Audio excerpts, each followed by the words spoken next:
हम लोगों ने परसों क्लास में स्टार्ट किया था हिस्ट्री ऑफ कॉन्स्टिट्यूशन, ठीक है ना। हिस्ट्री ऑफ कॉन्स्टिट्यूशन में हमने देख लिया था कि ईस्ट इंडिया कंपनी की स्थापना हुई है, ठीक, एलिजाबेथ फर्स्ट के एक चार्टर के द्वारा 31 दिसंबर 1600। और ये कंपनी भारत आ जाएगी, वही आप बाकी हिस्ट्री में आप देखते हैं 1611 ईस्वी में पहली व्यापारी कोठी यानी एक अपना वेयर हाउस में 1612 में सूरत में ना, इस तरीके से अपना इसका चल रहा है। मेन चेंजेस आने चालू होते हैं 1726 से। 1726 का एक्ट जो आता है ना, ब्रिटिश पार्लियामेंट के द्वारा जारी किया गया ये एक्ट है 1726 का एक्ट। शेफाली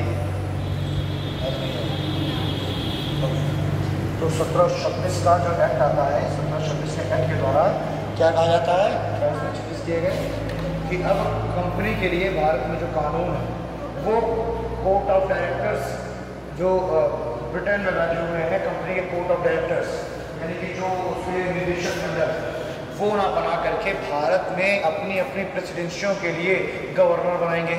और उस समय भारत में 3 प्रेसिडेंसियाँ चल रही हैं, बम्बई प्रेसिडेंसी, मद्रास प्रेसिडेंसी और बंगाल प्रेसिडेंसी, और इन सब में है गवर्नर। तो कहा गया कि अब अपनी अपनी प्रेसिडेंसियों के लिए जो इनके गवर्नर हैं वही कानून बनाएंगे, लेकिन इस कानून को भेज करके ब्रिटेन में कोर्ट ऑफ डायरेक्टर से इनको क्या कराना पड़ेगा, स्वीकृत कराना पड़ेगा। एंड कोर्ट ऑफ डायरेक्टर्स के पास क्या होगा, वीटो पावर होगा, जो कि इस कानून को रद्द कर सकते हैं, ठीक। 1726 के बाद हमने देखा कि 1772 ईस्वी में कंपनी पैसा देने से मना कर देगी, कह देगी हमारे अकाउंट्स खाली हैं, तो ये क्या कराई जाएगी, 1772 में ऑडिट कराई जाएगी। और 1772 में जब ऑडिट हुई तो इसमें बहुत सारे करप्शंस, भ्रष्टाचार वगैरह की पता चला कि कंपनी के वाकई में अकाउंट्स खाली हैं। क्यों खाली हैं, क्योंकि करप्शन बहुत ज़्यादा हो रहा है। करप्शन क्या हो रहा है कि कंपनी के जो अधिकारी हैं, है ना, जो उसके जो कर्मचारी हैं, वो क्या कर रहे हैं, वो बहुत सारा घूस ले रहे हैं, क्योंकि कंपनी का जो सामान कंपनी के निकल रहे हैं तो ये सामान इनके निजी व्यापार कर रहे हैं। कंपनी के हमारे डिस्ट्रिक्ट में डिस्ट्रिक्ट कलेक्टर है डीएम, वो तो है रेवेन्यू ऑफिसर, लेकिन वो हमारे सूरत से ही अपने लिए रेवेन्यू कलेक्ट करने लग गए या अपना नीचे उसमें पट्टे में जमीन देने लग गए, ठीक। तो चीज़ सही है, यदि करप्शन श्रेणी में आएगा तो सेम वही जो कलेक्टर्स थे यही थे गवर्नर श्रेणी में कलेक्टर्स के रूप में काम कर रहे हैं। ओके, उनका काम था रेवेन्यू को कलेक्ट करना और रेवेन्यू वगैरह कलेक्ट करके बेचना, ये उनका काम था मुख्य रूप से।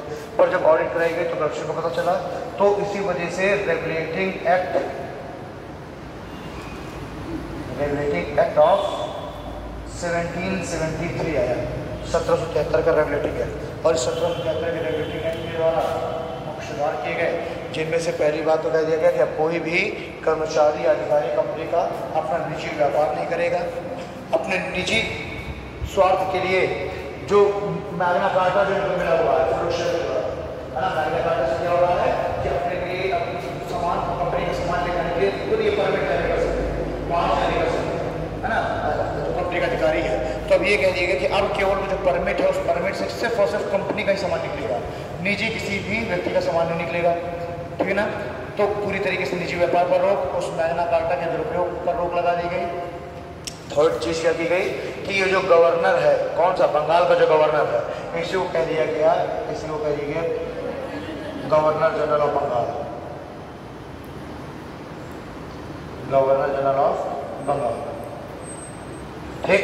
साथ ही साथ क्या किया गया, कह दिया गया कि अब बम्बई और मद्रास इनके लिए भी कानून बनाएगा बंगाल का गवर्नर जनरल, यानी एक तरीके से ये दोनों को अधीन कर दिया बंगाल के गवर्नर जनरल, फिर इसका पोस्ट बना दिया।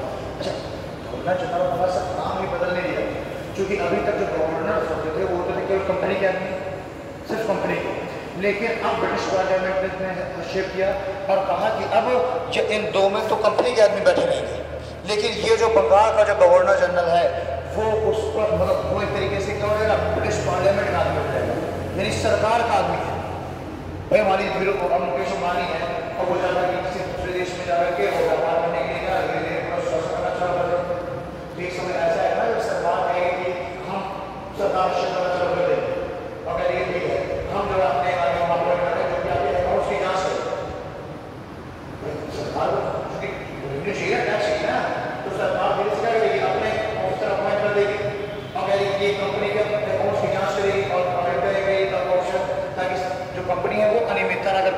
करप्शन नहीं कर पाए। ठीक, तो सेम यही चीज़ कर दी गई इस कंपनी को रेगुलेट करने के लिए, नाम ही ये रेगुलेटिंग है, कंपनी को रेगुलेट करने के लिए ये जो गवर्नर जनरल है ये एक्चुअली में पद था ब्रिटिश पार्लियामेंट के द्वारा जारी किया गया। ठीक है ना, और कह दिया कि ये दोनों ही अब इस पर डिपेंड रहेंगे, इन दोनों के लिए भी कानून बना सकता है गवर्नर जनरल, लेकिन गवर्नर जनरल को भी वीटो पावर नहीं होगी, गवर्नर जनरल पास वीटो पावर नहीं है। वीटो पावर भी आ गया है जब कॉर्नवालिस को बना के भेजा जाएगा गवर्नर जनरल, क्योंकि कॉर्नवालिस एक अधिकारी था और एक सैन्य अधिकारी था, और उसी समय चल रहा है अमेरिका में वॉर ऑफ इंडिपेंडेंस, अमेरिका में चल रहा वॉर ऑफ इंडिपेंडेंस, और उस वॉर ऑफ इंडिपेंडेंस में ब्रिटेन की जो सेना है उसका नेतृत्व कर रहा है कॉर्नवालिस, वो एक सरकारी है, और उसको बाद में देखेंगे कि उसको कंपनी के कौन सी काम ये सब प्रोडक्ट करने के कंपनी उसको बना के भेज दिया जाएगा गवर्नर जनरल कॉर्नवालिस को, तो कॉर्नवालिस पहले से कह सकते हैं कि मैं जाऊंगा गवर्नर जनरल, लेकिन मुझे पावर चाहिए पूरी, तो कहते हैं मुझे चाहिए वीटो पावर। इसके जब से कॉर्नवालिस आएगा गवर्नर जनरल के, तो अब गवर्नर जनरल को दे दी जाएगी वीटो पावर, यानी कोई भी कानून अगर ब्रिटिश पार्लियामेंट भी बना रही है कंपनी के लिए तो उसको वीटो कर सकता है कॉर्नवालिस।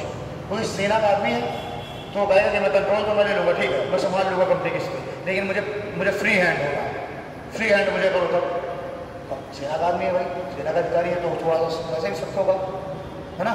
तो ये चीज़ है, तो ये तो गवर्नर जनरल ऑफ बंगाल क्या हो गया। दूसरी चीज़, सभी तरीके के जो गिफ्ट वगैरह हैं उस पर कोई भी अधिकारी किसी भी तरह का गिफ्ट नहीं ले पाएगा, इस पर रोक लगा दी गई, और साथ ही साथ कह दिया गया कि अब एक सुप्रीम कोर्ट की स्थापना होगी कलकत्ता में, और यही जो सुप्रीम कोर्ट है यही अब कंपनी से संबंधित कोई भी विवाद है तो उसका जांच से सुनेगा। फिर और 1774 में हो जाएगी सुप्रीम कोर्ट की स्थापना, और इसमें एक चीफ जस्टिस होगा और 3 अलग जज होंगे। ठीक है, तो पहला चीफ जस्टिस कौन है इसका, लॉर्ड एलिजा।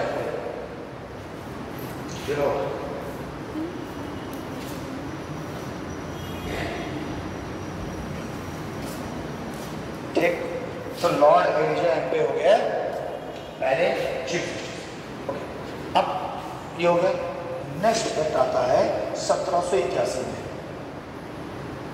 और ये 1781 का एक्ट कैसे आता है, एक्ट ऑफ सेटलमेंट,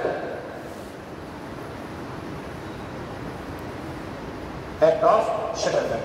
तो इस ये जो एक्ट ऑफ सेटलमेंट है ये लाने के पीछे का जो उद्देश्य था कि अगर कोई कमियां 1773 के रिलेटेड की जो कमियां रह गई हैं, जो उसमें दोष रह गए हैं, उन 1773 के दोषों को दूर करना।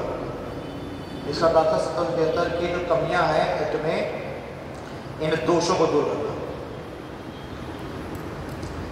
अब कमी क्या हो गई थी कि इस समय सुप्रीम कोर्ट जब स्थापना, सुप्रीम कोर्ट बहुत सारी पावर थी, कह दिया गया कि अब सुप्रीम कोर्ट अब गवर्नर जनरल के द्वारा बनाए गए कानूनों को भी सुप्रीम कोर्ट क्या कर सकता है, अंडू कर सकता है, रोक सकता है।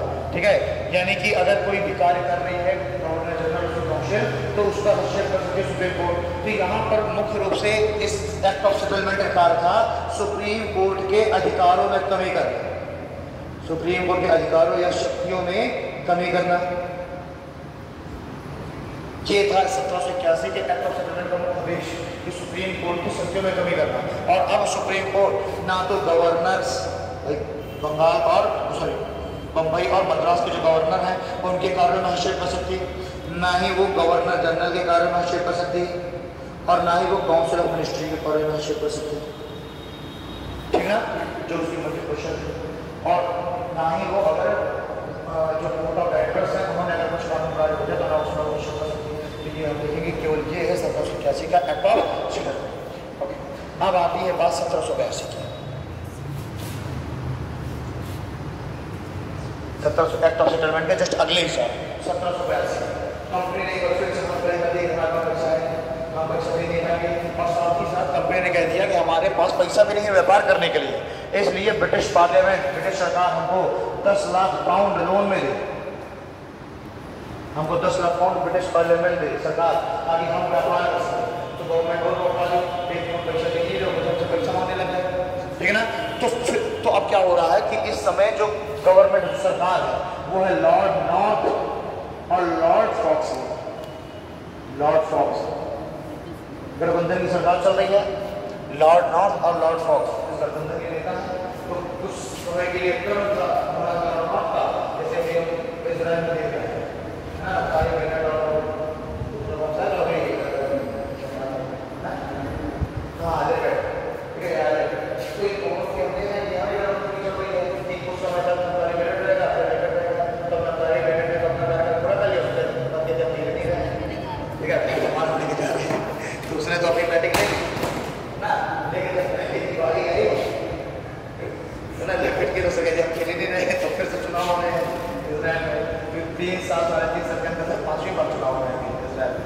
तो यही सेम चीज़ यहाँ पर भी होती। तो अब ये क्या है कि इनकी चल रही मिली सरकार। तो जब कंपनी ने 10 लाख पाउंड वापस मांग लिए इनसे कि हमको लोन दो, तो इन लोगों ने कहा कि यार ये बात सही नहीं है, कंपनी तो पैसा दे नहीं रही है। एक तो हम कंपनी को क्या दिए हुए हैं, एक अधिकार दिए हुए हैं मोनोपोली, तो कंपनी पैसा भी नहीं दे रही है समय से, ऊपर से खर्चा भी हमसे मांग रही है। तो ये तुरंत एक बिल लेकर के आ गए लोकसभा में। ये लोकसभा में इनका बहुमत होगा ना, तो लोकसभा में ये लोग बिल लेकर क्या गए, प्रधानमंत्री है ये, गवर्नमेंट है, लोकसभा में बिल लेकर के बिल रिलेटेड था ईस्ट इंडिया कंपनी की मोनोपोली से रिलेटेड, कि क्यों ना ईस्ट इंडिया कंपनी की मोनोपोली समाप्त कर दी जाए और अदर कुछ कंपनियों को भी अब भारत हो जाए ताकि उनसे भी हमें टैक्स कलेक्शन हो। ठीक, तो अब ये लोगों ने ये बिल लेकर के 1782 में बिल पास कराने गए लोकसभा में, और जब बिल पहुंचा राज्यसभा में तो क्या होगा इस बिल के साथ, फेल हो गया क्योंकि पैसा किसका लगा हुआ है कंपनी में, राज्यसभा सदस्यों का, हमारा सदस्यों का, सदस्य हो जाएगी कंपनी की मोनोपोली समाप्त हो और हमारा प्रॉफिट समाप्त हो। तो उन लोगों ने उस बिल को क्या कर दिया, पास करके रिजेक्ट कर दिया। और जब रिजेक्ट कर दिया तो ये लॉर्ड नॉर्थ और लॉर्ड फॉक्स की सरकार ही गिर गई। ठीक, सरकार गिर गई। ठीक, अब जब सरकार गिर गई तो अब जो है सरकार बनेगी लॉर्ड पिट्स, लॉर्ड पिट्स, ठीक है ना। अब 1784 में ही हम देखेंगे कि लॉर्ड पिट्स की सरकार बनेगी, और लॉर्ड पिट्स भी देख रहे हैं कि यार ये लोग कोई खतरनाक आदमी है ना, क्योंकि सरकार ही गिरा दी कंपनी ने। तो सीधी सी बात है कि गवर्नमेंट कौन चलाते हैं, उद्योगपति, गवर्नमेंट तो उद्योगपति चलाते हैं। तो उन्होंने देखे कंपनी से सीधे हटाना सही है नहीं, वो मुझे भी हटा देंगे, तो जब मैं पीएम ही नहीं रहूँगा तो फिर ये मैं से बिल लाऊँ कैसे। तो इसने सीधा रास्ता नहीं अपनाया, इसने बाईपास किया। इसने कहा कंपनी की सीधे अगर मोनोपोली में हटा देंगे तो कंपनी मेरा भी गेम कर देगी। तो क्या किया जाए कि कंपनी के धीरे धीरे अधिकारों को कम किया जाए। ठीक है, कंपनी के अधिकारों को कम किया जाए। तो अभी तक तो अगर हम देखेंगे 1784 के जस्ट पहले तक लॉर्ड पिट्स देखो आए है ना, और लॉर्ड पिट्स का जाएगा 1784 में लॉर्ड पिट्स लेकर के आएगा पिट्स इंडिया एक्ट, 1784 का पिट्स इंडिया एक्ट। और इसमें क्या हो रहा है पिट्स इंडिया एक्ट में, इसने अब कंपनी के कार्यों को बांट दिया। अभी तक कंपनी के हाथ में दोनों पावर थे। कैसे कैसे, कंपनी जो है व्यापार भी कर रही है ना, और कंपनी राजनीतिक कार्यों में निश्चित कर रही है।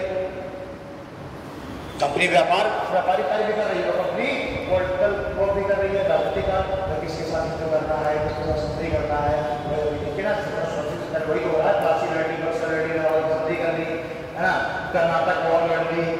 ठीक, और इससे पहले मैसूर भी 2-3 वॉर हो चुके हैं है ना। और 1782 में अभी बिल्कुल मराठा वॉर खत्म हुआ, 1782 तक मराठा वॉर चला, तो मराठा वॉर भी अभी जस्ट खत्म हुआ है। तो कंपनी की तो वैसी भी हालत बन गई है ना। तो अब ये चीज क्या है कि 1784 में पिट्स इंडिया व्यापार और राजनीति दोनों कंपनी यहाँ पर रही। तो लॉर्ड पिट्स ने कहा कि क्यों ना ऐसा किया जाए, इनके कार्यों का बंटवारा कर दिया जाए। तो कह दिया कि अब चूंकि कंपनी है सिर्फ और सिर्फ कंपनी है, एक जो ईस्ट इंडिया कंपनी है वो एक व्यापारिक कंपनी है, वो मर्चेंसी कंपनी है, इसलिए क्यों ना ऐसा किया जाए, कंपनी को केवल व्यापारिक कार्य करने की अनुमति दी जाए। तो कह दिया कि जो कंपनी के बोर्ड ऑफ डायरेक्टर्स है, कंपनी के बोर्ड ऑफ डायरेक्टर्स निदेशक मंडल जो कह दिया कि अब बोर्ड ऑफ डायरेक्टर्स केवल कंपनी के व्यापारिक कार्यों को करेंगे है ना। और कंपनी के जो राजनीतिक कार्य हैं, इन राजनीतिक कार्यों के लिए से एक अलग से मंडल बना दिया, एक अलग मंडल, उसका नाम था board of controller, board of controller. तो इसने कहा बोर्ड ऑफ डायरेक्टर्स जो है वो कंपनी के व्यापारिक कार्य करेंगे, और बोर्ड ऑफ कंट्रोलर्स कंपनी के जो भी राजनीतिक कार्य ये सब करेंगे। इसके साथ संधि ये सारी जो चीजें हैं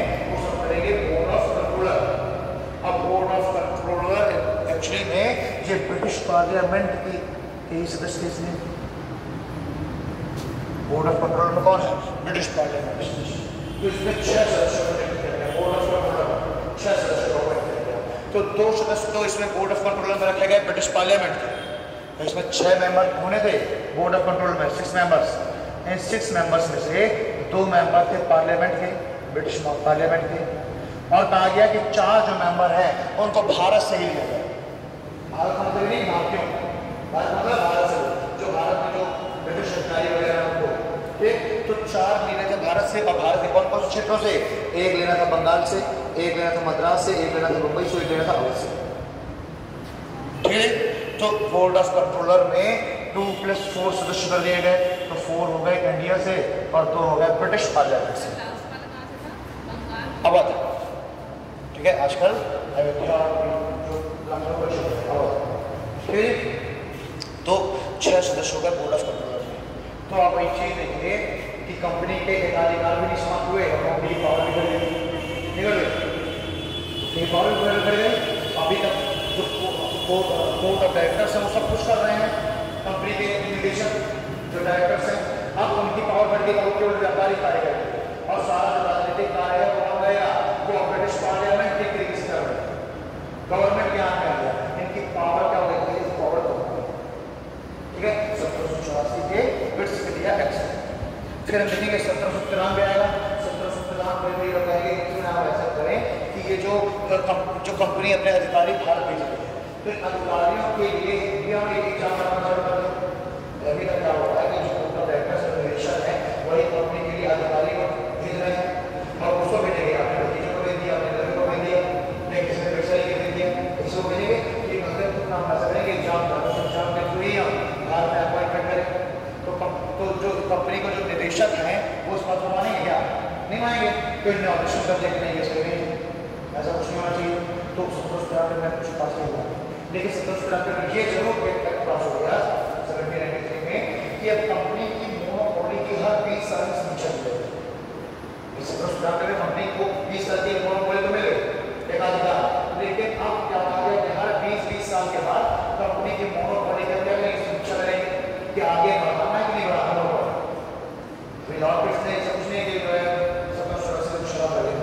ठीक, तो 20-20 साल में मोनोपोली की समीक्षा होनी थी, और 1793 के बाद अब कब समीक्षा होगी?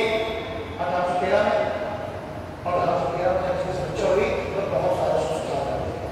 एक तो कंपनी कई समय तक कंपनी की भी पावर बढ़ गई, बोर्ड ऑफ कंट्रोलर अलग से पहले काम कर रहे हैं, है ना, तो कंपनी की बहुत सारी पावर्स बढ़ गई। 1813 में जब परिस्थिति बदल गई, और 1813 में देखेंगे पहली बार कंपनी के मोनोपोली को खत्म किया गया। 1813 यहाँ तक पहले बात लिख लेते हैं, फिर आगे चलते हैं 1813, 1833, 1853 में। 1853 के बाद फिर अगले 20 साल बाद फिर समीक्षा होगी, 1853 के बाद फिर अगले 20 साल बाद समीक्षा होगी, यानी 63, 1873 में। लेकिन उससे पहले क्या होगा?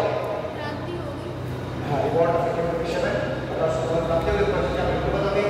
ब्रिटिश सरकार चाहिए कि कोई ऐसे हमको कंडीशन मिल जाए जिससे हम कंपनी से कुछ ले अपने पास ले, जब तक सरकार जो देख रही है कि कंपनी हमारा राजा बने बैठी है, तो इतना बड़ा इतना पैसे वाला छोटा कंपनी के अधिकारी बिल्कुल मजा करते हैं, तो गवर्नमेंट भी सोच रही है कि किसी तरीके से हमको नहीं जा रहा, तो वही चीज पर 1770 लोग विद्रोह, और सरकार ने उसकी उसका रिव्यू बनाना कि कंपनी सही से काम नहीं कर रही है, तभी इतना बड़ा विद्रोह हुआ। अब कंपनी पूरी तरीके से बाहर, अब कंपनी कुछ भी एडमिनिस्ट्रेशन नहीं करेगी, अब कंपनी केवल व्यापार करेगी, सब कुछ होगा, तो पूरा सब कुछ कंपनी यहाँ से दुनिया कर दिया है। अब तक वाकई रियल देखा जाए तो भारत ब्रिटेन का उपनिवेश है, कंपनी का लगा है कहाँ उपनिवेश है, अब ब्रिटेन का भारत का उपनिवेश है। तो इसको लिख लेते हैं पहले, तेरे बेटे का कितना ये भी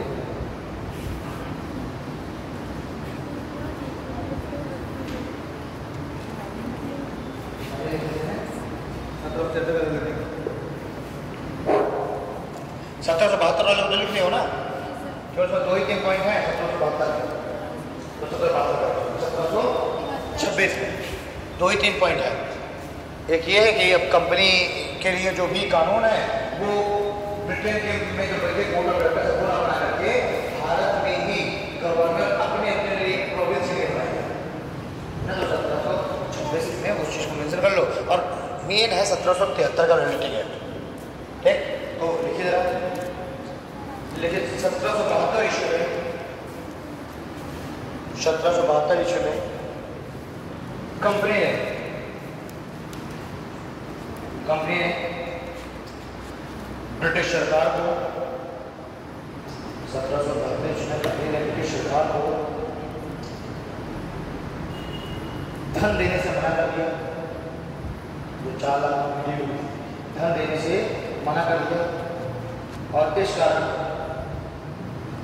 धन देने से मना कर दिया, और इस कारण कंपनी के द्वारा, और इस कारण ब्रिटिश सरकार के द्वारा, और इस कारण ब्रिटिश सरकार के द्वारा कंपनी के खातों की जांच कराई गई,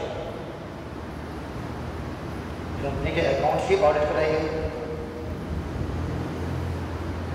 जिसमें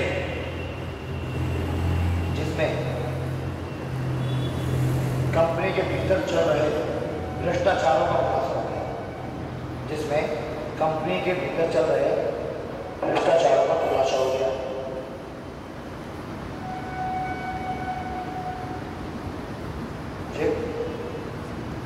अगर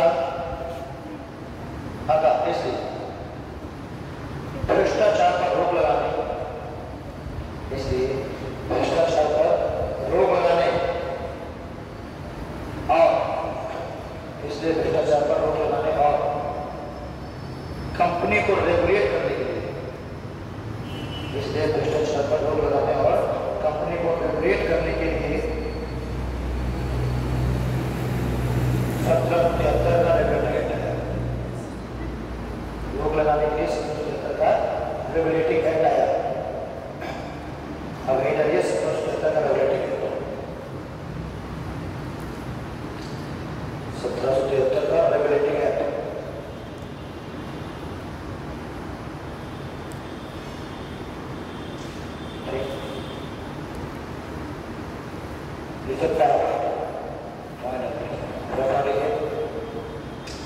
इस एक्ट के द्वारा बंगाल के गवर्नर को, इस एक्ट के द्वारा बंगाल के गवर्नर को, बंगाल का गवर्नर जनरल, इस एक्ट के द्वारा बंगाल के गवर्नर को बंगाल का गवर्नर जनरल बना दिया गया। बंगाल के गवर्नर को बंगाल का गवर्नर जनरल बना दिया गया,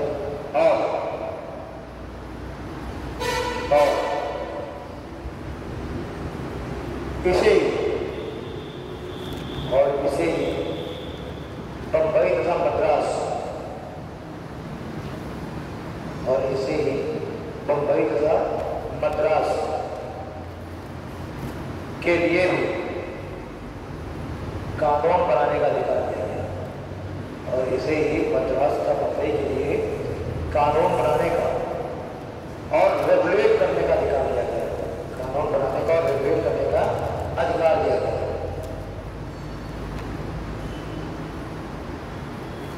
ठीक,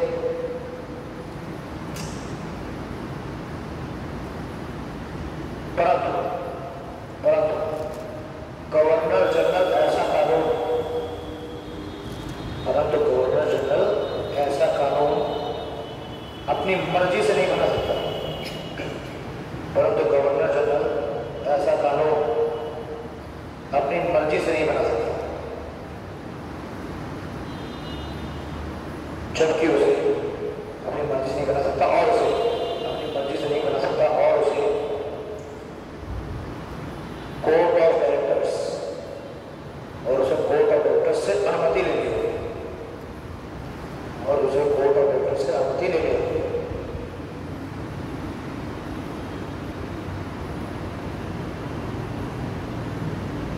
ठीक है,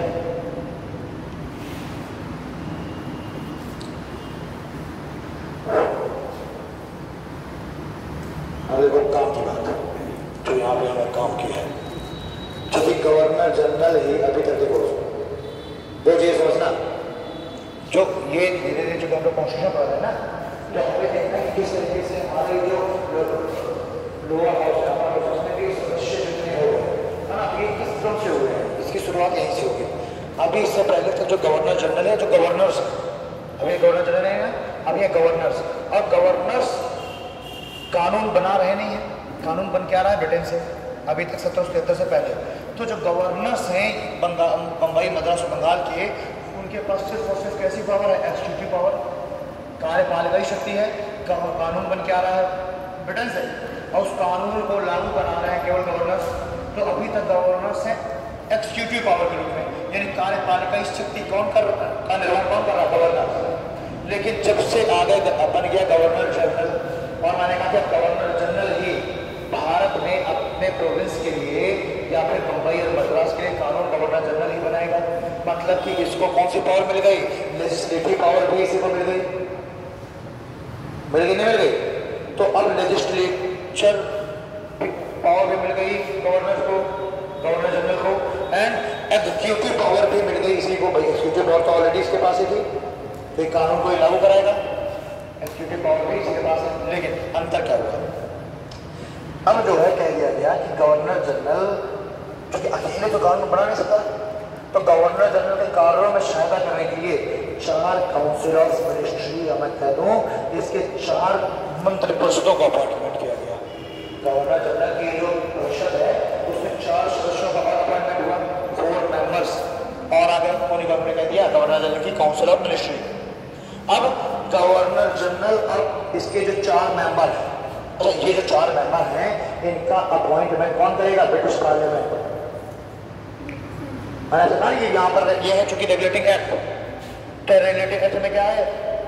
जो गवर्नमेंट है वो गवर्नमेंट हस्तक्षेप करना चालू कर रही है ना, कि कंपनी पूरी तरीके से अपने मन से काम ना करे, हमारा भी थोड़ा सा नियंत्रण रहे। तो अपना नियंत्रण डालने के लिए देखो ये तो है, ये तो सीधी सी बात है कि ये है कंपनी का आदमी, ये सीधी सी बात है, ये है कंपनी का आदमी। लेकिन इसकी जो परिषद है, उस परिषद में सदस्य वो है पार्लियामेंट के। अब कोई कानून अगर बनाना है गवर्नर जनरल को तो अकेले नहीं बना सकता, वो क्या करेगा? जो 5 लोग मिलकर के कानून बनाएंगे, ठीक? अब इन 5 में से जो भी 3 लोग जिस तरफ होंगे वही कानून मान लिया जाएगा। 3 लोग जिस तरफ होंगे वो कानून मान लिया जाएगा, ठीक है? मतलब कि कहने का मतलब क्या है कि यहाँ से पहली बार गवर्नर जनरल प्लस इसके 4 जो मेंबर्स हैं ये बन गए लेजिस्लेचर।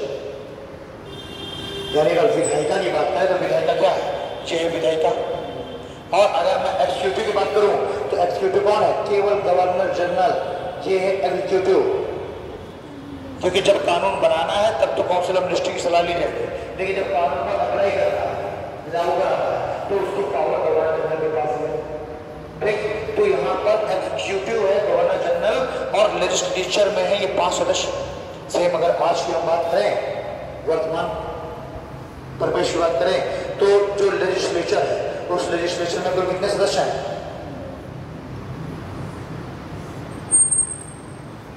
लेजिस्लेचर में कुल कितने सदस्य हैं? नहीं है, ठीक? लेकिन अगर वही मैं बात कर लूं एग्जीक्यूटिव की, ये लेजिस्लेचर यानी विधायिका, ये विधायिका। ठीक है, अगर बात करो कार्यपालिका, कार्यपालिका में कुल कितने सदस्य हैं?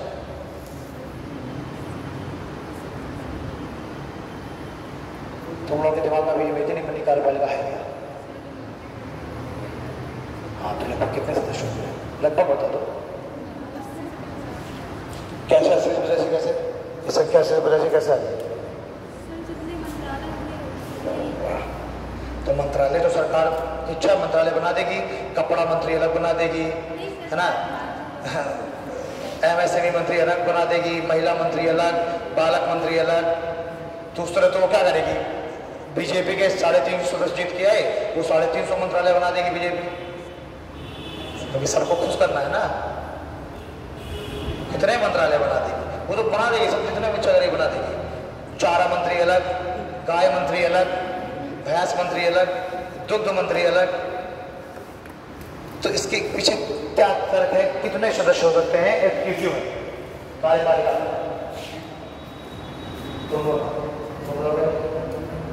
इसके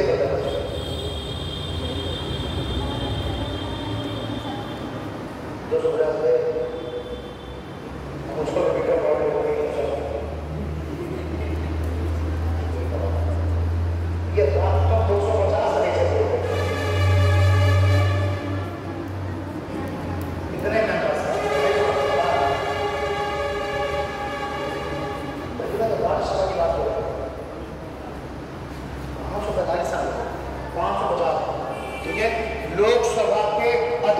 सदस्य संख्या का, सुनिए, लोकसभा के अधिकतम सदस्य संख्या का 15% हो सकते हैं मंत्री।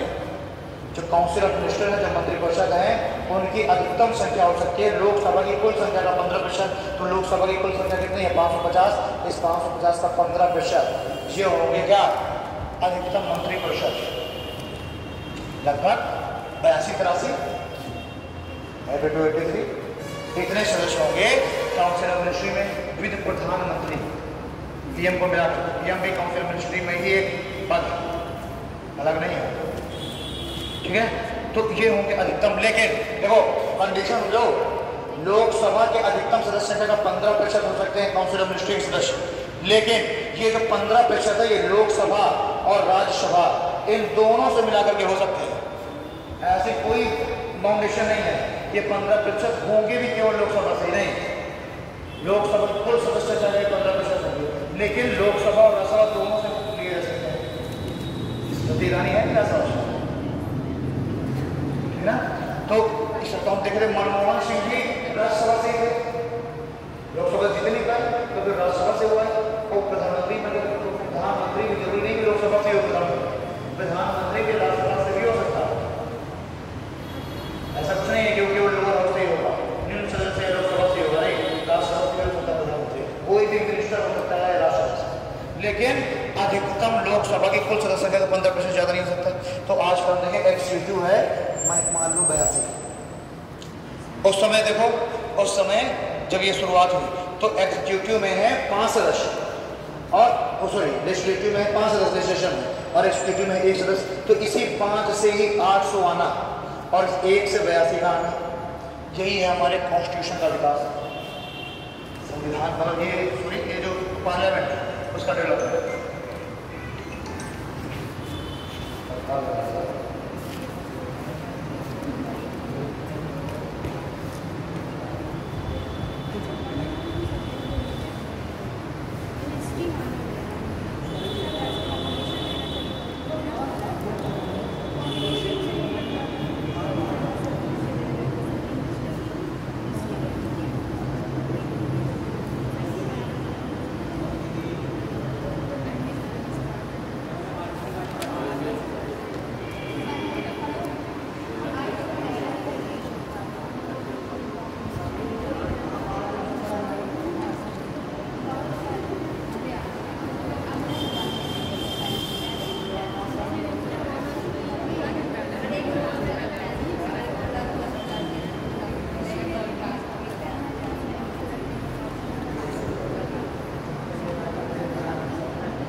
तो ये चीज़ हो गई यहाँ तक है।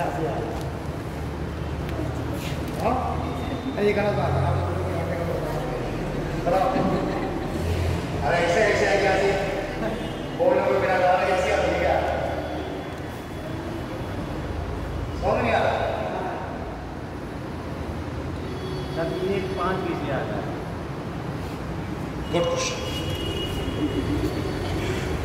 ऐसे आ गया कि अभी तक तो केवल गवर्नर ही सब कुछ काम कर रहा है ना? गवर्नर सब कुछ काम क्या कर रहा है? वो कानून को लागू करा रहा है। कानून बन के आ रहा है ब्रिटेन से, कंपनी को जो डायरेक्टर्स को कानून बना के भेज दे रहे हैं भारत, और उस कानून को लागू करा दे रहे हैं गवर्नर अपने अपने क्षेत्र में। बंगाल का गवर्नर अपने क्षेत्र में, मद्रास वाला अपने यहाँ, मुंबई वाला अपने यहाँ। लेकिन 1773 का जो रेगुलेटिंग एक्ट आया तो उसमें बहुत सारे चेंजेस हुए ना। तो अब बंगाल का गवर्नर ही कानून बनाएगा बंगाल के लिए, बम्बई के लिए, मद्रास के लिए। और कह दिया कि क्योंकि गवर्नर जनरल को बनाना है कानून, यानी गवर्नर जनरल बन गया विधायिका। विधायिका कानून बनाती है ना, कि कार्यपालिका कानून बनाती है? विधायिका कानून बनाती है और कार्यपालिका उसको लागू कराती है। तो अभी तक तो गवर्नर हुआ करते थे, ये 3 गवर्नर, ये 3 गवर्नर ये हुआ करते थे कार्यपालिका यानी एग्जीक्यूटिव। लेकिन अब इसको बना दिया गया विधायिका, इसको बना दिया गया विधायिका, और ये दोनों हैं कार्यपालिका। इसको विधायिका बना दिया, इन सबके लिए कानून ये बनाएगा, और ये अपने अपने यहाँ कानून लागू कराएंगे, और ये वाला अपने यहाँ कानून लागू कराएगा। तो विधायिका बनाने के लिए कानून बनाना है, तो ज़्यादा सदस्य होने चाहिए। अब एक ही व्यक्ति होगा कानून बनाएगा तो अपनी मर्जी से चलाएगा, एक ही व्यक्ति होगा गवर्नर पर कानून बनाएगा तो अपनी मनमर्जी ना चलाएगा। तो इसलिए उसकी मनमर्जी को रोकने के लिए 4 और सदस्य अपॉइंट कर दिए गए जो कि इसके कार्य में सहायता करेंगे कानून बनाने में। और ये 4 सदस्य हैं, उसको मनोनीत करेगा पार्लियामेंट। पार्लियामेंट क्या करेगा? पार्लियामेंट मनोनीत करेगा। ब्रिटेन का पार्लियामेंट, ब्रिटेन पार्लियामेंट मनोनीत करेगा और ये भी आ जाएंगे भारत। अब ये गवर्नर जनरल और ये 4 सदस्य ये मिल करके कानून बनाएंगे। और जब ये मिल करके कानून बना रहे हैं तो ये है लेजिस्लेचर। तो ये कितने सदस्य हो गए? 4 + 1 5, 4 + 1 5 सदस्य हो गए लेजिस्लेचर। और आज का हम वर्तमान में लेजिस्लेचर देखें तो कितना है? लेजिस्लेचर मतलब होता है विधायिका। तो आज वर्तमान में विधायिका में देखें तो 5.5 सदस्य होते हैं लोकसभा में और 250 होते हैं राज्यसभा में। अभी यही आगे जाकर के गवर्नर जनरल के अंदर भी 2 पार्ट्स में बढ़ जाएगा। ये भी आगे हम देखेंगे ना, अभी आगे ये सब बढ़ता चला जाएगा और इस कंडीशन तक हम आ जाएंगे। ठीक,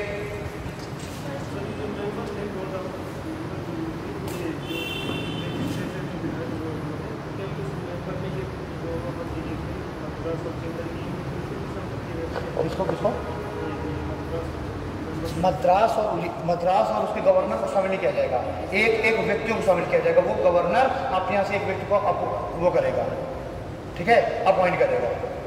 ठीक, एक व्यक्तियों को शामिल किया जाएगा। अभी आगे जाकर के हम देखेंगे काउंसिल एक्सट्रीम, जब हम देखेंगे बोर्ड ऑफ कंट्रोलर की बातें कर रहे हो ना, शामिल किया जाएगा। तो वहाँ पर हम देखेंगे जाकर के तो एक व्यक्ति को यहाँ से शामिल किया जाएगा। क्या अभी तो हम यहीं पर हैं, अभी अटके हुए हैं। तो ये दूसरी चीज़ ये हो गई यहाँ पर कि गवर्नर जनरल की काउंसिल में 4 और सदस्यों को शामिल कर लिएगा, 4 मेंबर्स को, जिन्हें ब्रिटिश पार्लियामेंट अपॉइंट करेगी, है ना। तो सेकेंड पॉइंट लिखिए, गवर्नर जनरल की परिषद में 4 सदस्यों की नियुक्ति, गवर्नर जनरल की परिषद में 4 सदस्यों की नियुक्ति ब्रिटिश संसद द्वारा की जाएगी। गवर्नर जनरल की परिषद में 4 सदस्यों की नियुक्ति ब्रिटिश संसद की जगह हम क्राउन लिखो ज़्यादा सही।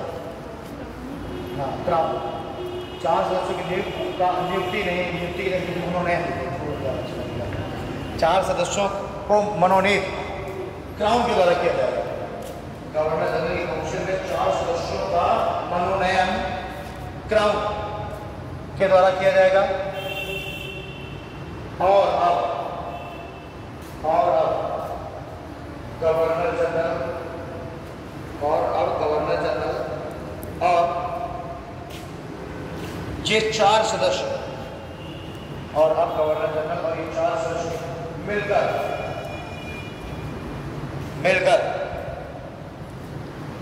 बंगाल, मद्रास और बंबई के लिए कानून बनाएंगे। अब गवर्नर जनरल और ये 4 सदस्य मिलकर बंगाल, मद्रास और बंबई के लिए कानून बनाएंगे।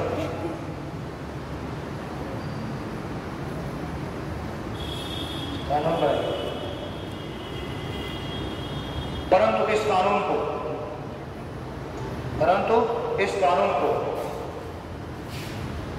गृह मंत्रालय से स्वीकृत करना होगा।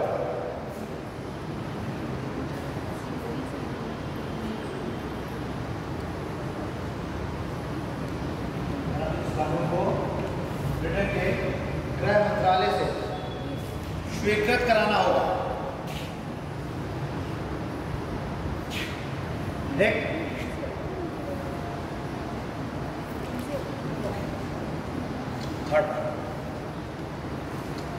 कंपनी के विवादों को निपटाने और कर्मचारियों के विरुद्ध कार्रवाई के लिए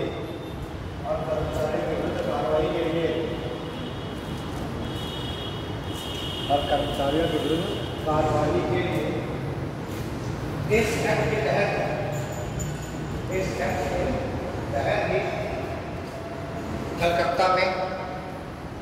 तहत ही कलकत्ता में एक सुप्रीम कोर्ट की स्थापना की गई। इस एक्ट के तहत कलकत्ता में एक सुप्रीम कोर्ट की स्थापना की गई।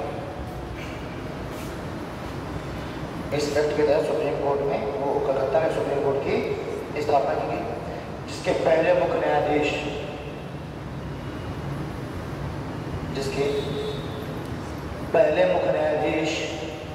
सर एलिजा इम्पे थे। जिसके पहले मुख्य न्यायाधीश सर एलिजा इम्पे थे। एलिजा इम्पे लिखूं क्या?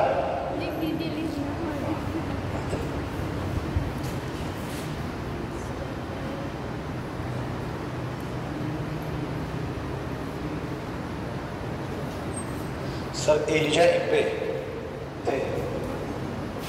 इसके पहले मुख्य न्यायाधीश सर एलिजा इम्पे थे। नेक्स्ट पॉइंट लिखना,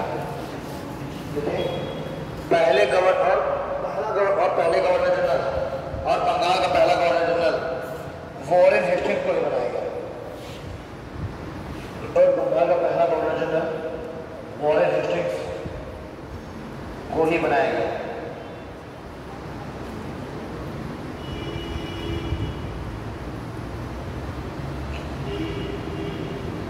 ओके, चलिए भाई देखिए 1781 का एक्ट ऑफ सेटलमेंट या act of settlement of 1781, act of settlement, act of settlement of 1781।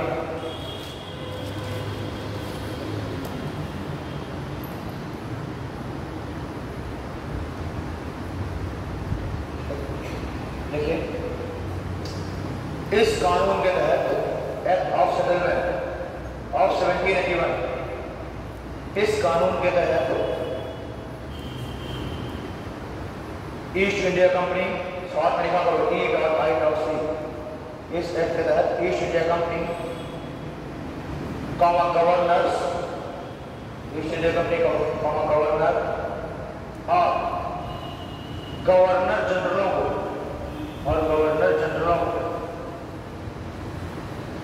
Supreme court की न्यायिक अधिकारिता से बाहर कर दिया। सुप्रीम कोर्ट की न्यायिक अधिकारिता से बाहर कर दिया,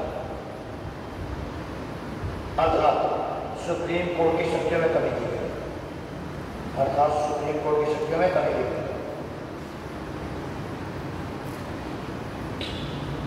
सेकंड पॉइंट लिखिए, सुप्रीम कोर्ट भारतीयों की धार्मिक भावनाओं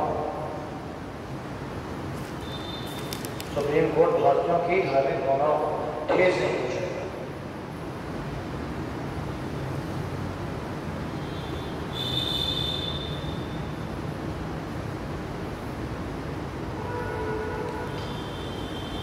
यानी कि कहा गया कि सुप्रीम कोर्ट अब ऐसा कोई भी कार्य नहीं करेगा, ऐसा कोई भी जजमेंट वगैरह निर्णय नहीं लेगा जिससे भारतीयों की धार्मिक भावनाओं को ठेस पहुंचे ना। और ये इसलिए है कि धार्मिक भावनाओं को ठेस पहुंचे कि जो करेंगे विद्रोह और इससे हमारा जो व्यापार है तो सीधी बात है कि ये सब लोग लाल जूता को खा लेंगे, लेकिन अपने धर्म के अगेंस्ट नहीं है ना, करने का लाल जूता मार लो, लेकिन धार्मिक भावनाओं को कुछ न क्योंकि लोग ज़्यादा सेंसिटिव होते हैं।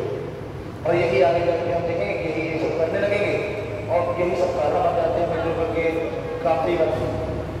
देखो जब उनको लगेगा कि ब्रिटिश हमारे धार्मिक रूप से नष्ट करना चाह रहे हैं, हमारे धर्म को वो करना चाह रहे हैं, है ना, तो उसी वजह से लोग क्या करेंगे? क्रांति करेंगे।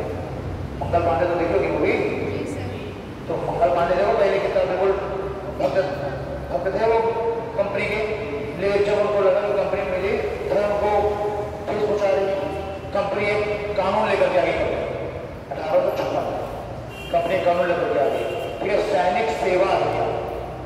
और इस सैनिक सेवा अधिनियम में साफ साफ लिख दिया गया कि जो भी सैनिक होगा उसको कहीं पर भी हम अपॉइंट कर सकते हैं, उसे उसमें कोई फॉर्म नहीं करना कि हम यहाँ नहीं अपॉइंट करेंगे, कंपनी को कहीं पर भी हम अपॉइंट कर सकते हैं सैनिकों को, भारतीय सैनिकों को। और उस समय समाज में मान्यता ये थी कि जो कोई समुद्र पार कर लेगा वो क्या हो जाएगा?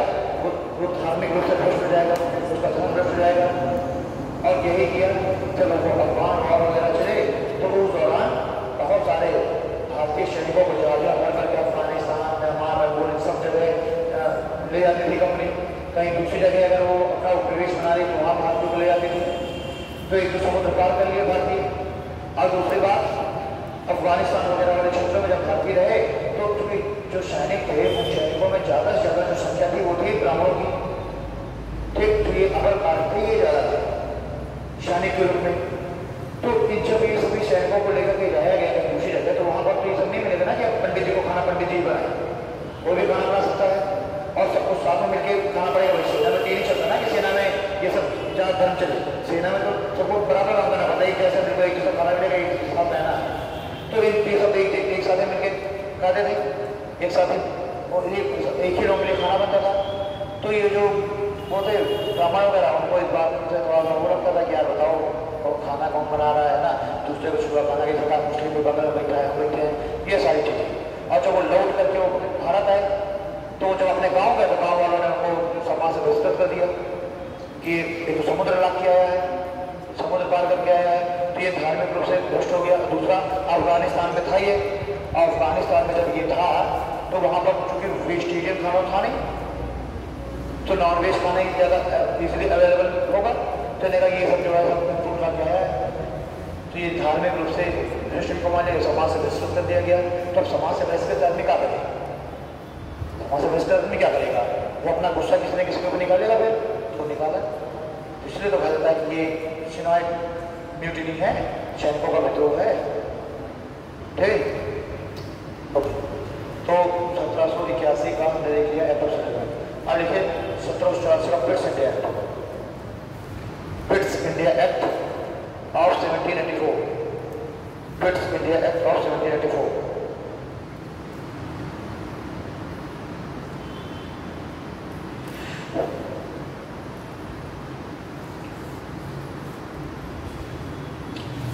लेकिन 1782 ईस्वी में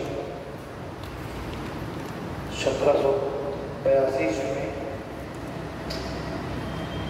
कंपनी ने 1782 ईस्वी में कंपनी ने ब्रिटिश संसद को धन देने से मना कर दिया, धन देने से मना कर दिया और व्यापार करने के लिए सरकार से ही 10 लाख पाउंड की मांग की, और व्यापार करने के लिए सरकार से 10 लाख पाउंड की मांग की।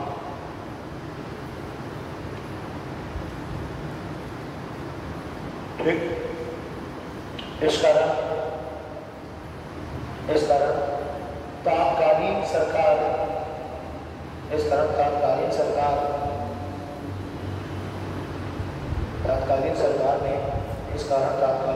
ने लोकसभा में कंपनी के एकाधिकार को समाप्त करने के लिए बिल पेश किया। इस कारण तात्कालीन सरकार ने, ब्रैकेट में लिख लेना लॉर्ड नॉर्थ और लॉर्ड फॉक्स। इस कारण तात्कालीन सरकार ने लोअर हाउस में कंपनी के एकाधिकार को समाप्त करने के लिए बिल पेश किया।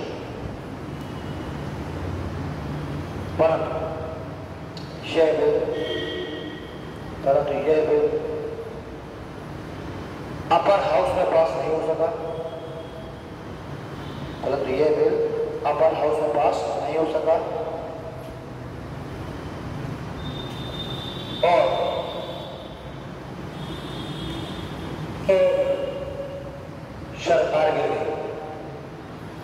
और सरकार गिर गई।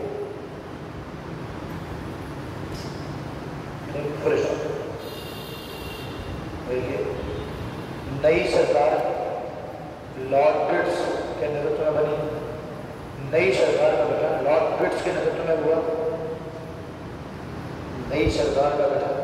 लॉर्ड पिट्स के नेतृत्व में हुआ।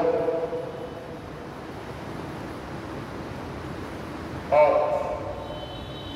इसने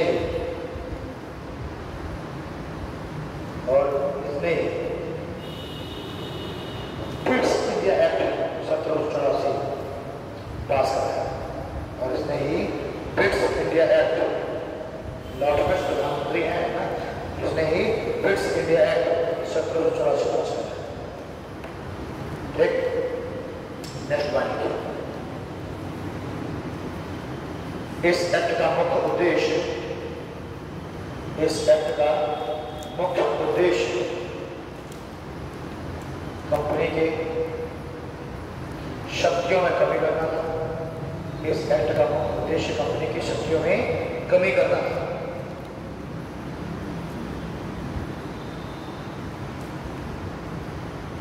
ठीक है, कंपनी की शक्तियों में कमी करना। Second point,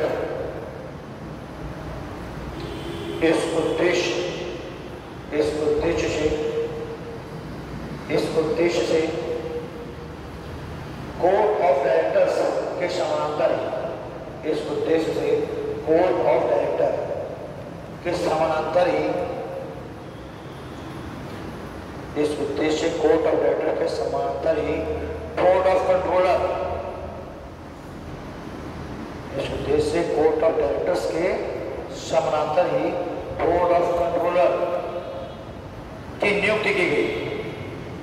board of controller की नियुक्ति की गई। ठीक, जिसमें बोर्ड ऑफ कंट्रोलर की नियुक्ति की गई, जिसमें 6 सदस्य, जिसमें 6 सदस्य थे, जिसमें 6 सदस्य थे। ठीक, इनमें 2 सदस्य ब्रिटिश कैबिनेट मिनिस्टर, इसमें 2 सदस्य British cabinet minister, British parliament के कैबिनेट मिनिस्टर, और ये भी वही रहेंगे। ये ऐसे है कि भारत में आ जाएंगे। वो बोर्ड ऑफ डायरेक्टर्स भी ब्रिटेन में ही रह रहे हैं, वो कंपनी के निदेशक मंडल है, और ये बोर्ड ऑफ कंट्रोलर ये भी ब्रिटेन में ही रहेंगे। लेकिन ये क्या है, ये तो सरकार के इसमें सदस्य, ताकि बैलेंस बना रहे, प्राइवेट भी लोग हों और सरकारी भी हों, ताकि सरकार का भी नेतृत्व है। ठीक, जिसमें 2 सदस्य ब्रिटिश कैबिनेट मिनिस्टर और 4 सदस्य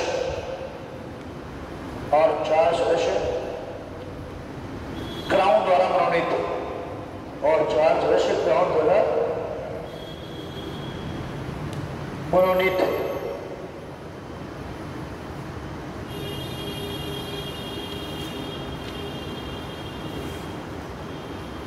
ठीक, नेक्स्ट पॉइंट लिखिए।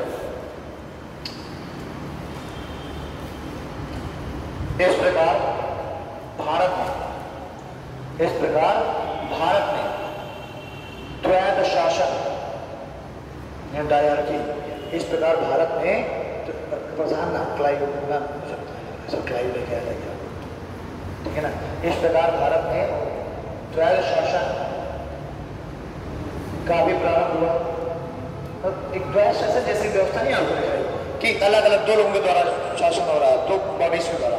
ठीक, एक बार लॉर्ड क्लाइव लेके आए, उस द्वैध शासन बंगाल में द्वैध शासन कौन लेकर के आया? Lord Clive. और कब से लेके आया था? 1765 में, जब इलाहाबाद की संधि हुई। तो इलाहाबाद की संधि के दौरान देख नहीं रहे हम कि जो बंगाल में लोगों को भी संधि कर रहा है, नहीं नहीं, बंगाल में नाम संधि क्या कर रहा है? तो ऑलरेडी बना ही गया है, मीर जाफर को फिर से बना दिया है। ठीक, वो तो उसका बढ़ोतरी है। मुगल जो शासक है, जो मुगल शासक सुल्तान है, कौन? मुगल के पास बंगाल का नवाब नहीं पूछा, सुल्तान हिंदुस्तान कौन है? सुना, शाह आलम द्वितीय। तो एक्चुअली में शाह आलम द्वितीय है ना, एक्चुअली में भारत का शासक। भले बेचारा कमजोर है, भले कमजोर है, नाम माता जाएगा कमजोर है, लेकिन है तो भारत का शासक। मुगल सल्तनत एक केंद्रीय शक्ति है, उस केंद्रीय शक्ति से अलग होकर के बंगाल अलग राज्य अपने को स्वतंत्र कर लिया, अलग है कि बंगाल अपने आप को स्वतंत्र कर लिया। लेकिन अभी भी अगर पूछा जाएगा कि भारत में शासक कौन है, तो नाम लिया जाएगा मुगल सल्तनत का। और सब मुगल सल्तनत में सुल्तान कौन है? शाह आलम द्वितीय। तो इन्होंने अब ब्रिटिश कंपनी जो इलाहाबाद की संधि की, उसमें से बकायदा कागज पे लिखवा करके ले लिया कि बाद में बंगाल, बिहार और उड़ीसा की सारी पुरानी राइट्स हैं, वो सब मिल जाते हैं कंट्रोल।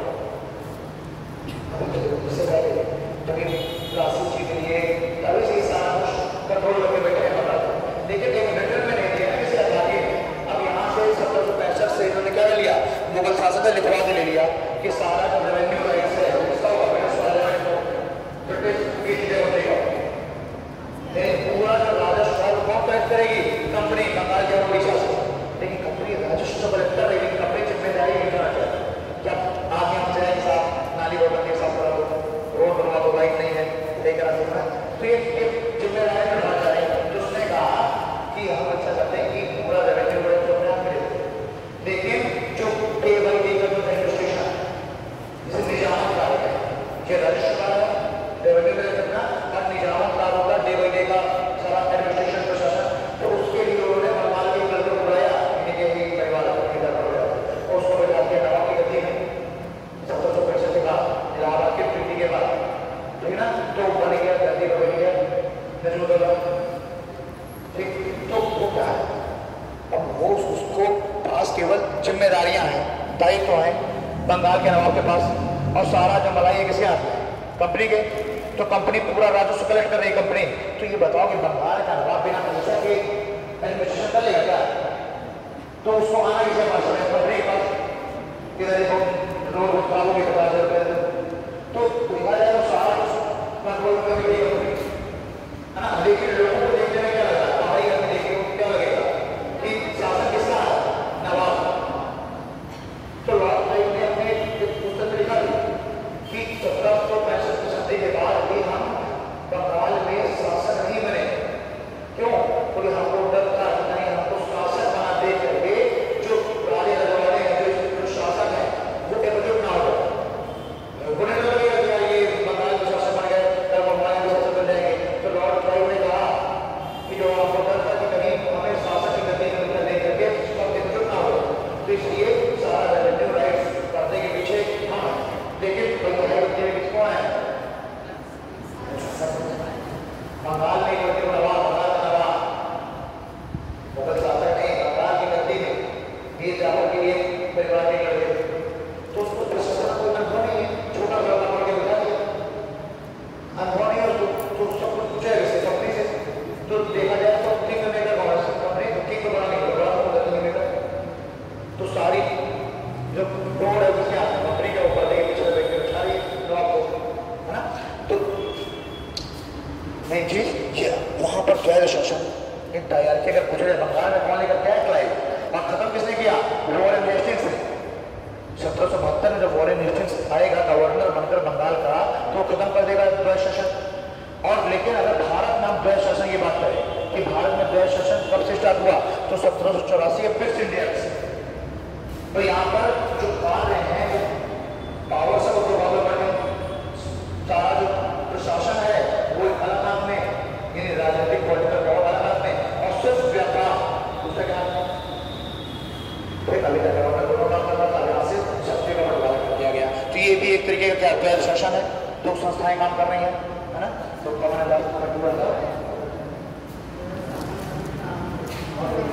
द्वैध शासन का भी प्रारंभ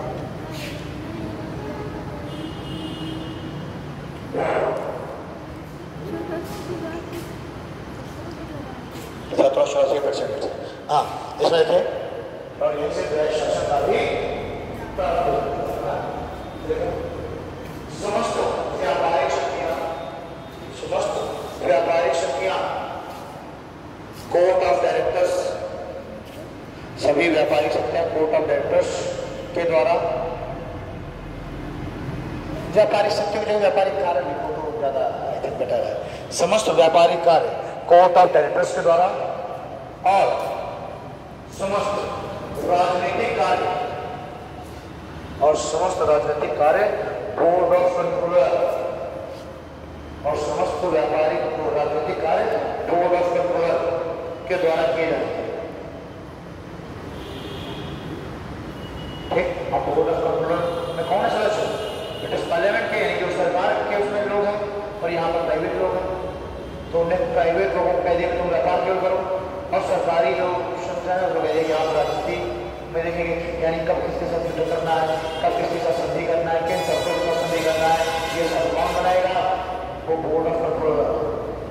क्लियर, एक और पॉइंट देखिए, इस एक्ट के द्वारा गवर्नर जनरल की शक्तियों में भी कमी की गई। इस एक्ट के द्वारा गवर्नर जनरल की भी शक्तियों में कमी की गई। और अब गवर्नर जनरल की शक्तियों में भी कमी की गई। और अब गवर्नर जनरल की परिषद में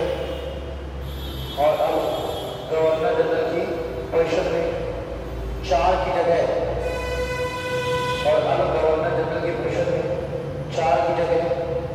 तीन सदस्य होंगे। और अब गवर्नर जनरल की परिषद में 4 की जगह 3 सदस्य होंगे।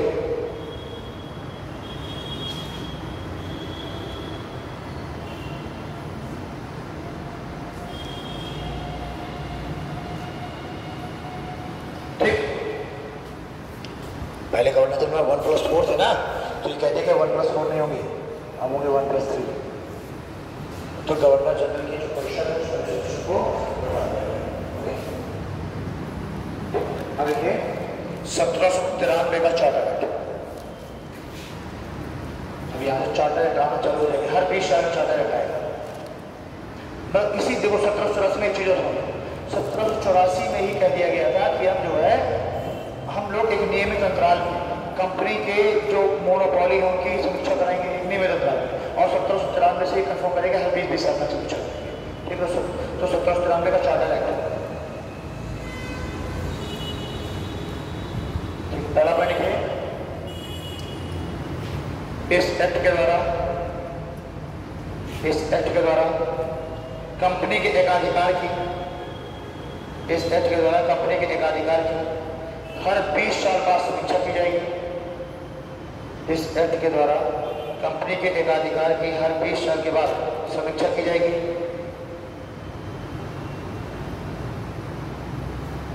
अतः इस एक्ट का उद्देश्य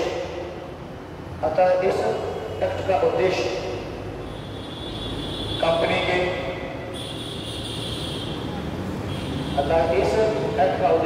के एकाधिकार शक्तियों को कम करना था।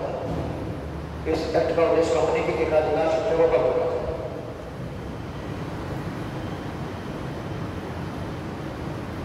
ठीक है, नेक्स्ट में लिखिए, इस एक्ट के द्वारा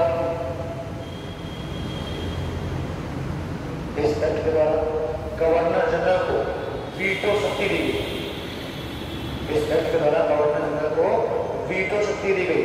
यही समय जब कॉर्नवालिस आ रहा, और इस एक्ट के द्वारा गवर्नर जनरल को वीटो शक्ति दी गई तथा पहली बार कानून को लिखा गया।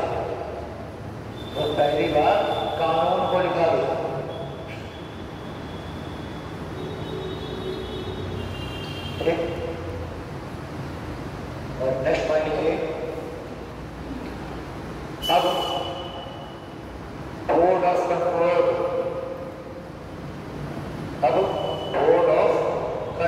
को वेतन तथा भत्ते। अब बोर्ड ऑफ कंट्रोलर को, यानी बोर्ड ऑफ कंट्रोलर के जो 6 सदस्य हैं, अब बोर्ड ऑफ कंट्रोलर को वेतन तथा भत्ते भारतीय निधि से दिए जाएंगे। अब बोर्ड ऑफ कंट्रोलर के सदस्यों को वेतन और भत्ते भारत की निधि से ही दिए जाएंगे, भारत से ही दिया जाएगा, है ना। अभी तक सैलरी भाई कैबिनेट मिनिस्टर है, उनको सैलरी कौन दे रही है? British parliament. जो 4 सदस्य उनको भी सैलरी दे रही है ब्रिटिश पार्लियामेंट, यानी सरकार ब्रिटेन की। तो उन्होंने कहा कि जब ये अपॉइंट किए हुए हैं भारत के लिए काम करने के लिए, फिर वो सैलरी भी भारत के राजकोष से दो, मुझे कहाँ का वो सैलरी दे। तो अब यहाँ से उनकी जो सैलरी लगाया वो डिपेंड कर दी गई, तो वहीं से जो वसूलो रेवेन्यू, और कंपनी को रेवेन्यू टैक्स मिल चुके हैं, कंपनी अब राजस्व वसूल रही है, कंपनी ही पेमेंट करेगी इन बोर्ड ऑफ कंट्रोलर का भारत की कोशिश। ठीक, यहाँ पर 1793 के बाद 20 साल बाद फिर से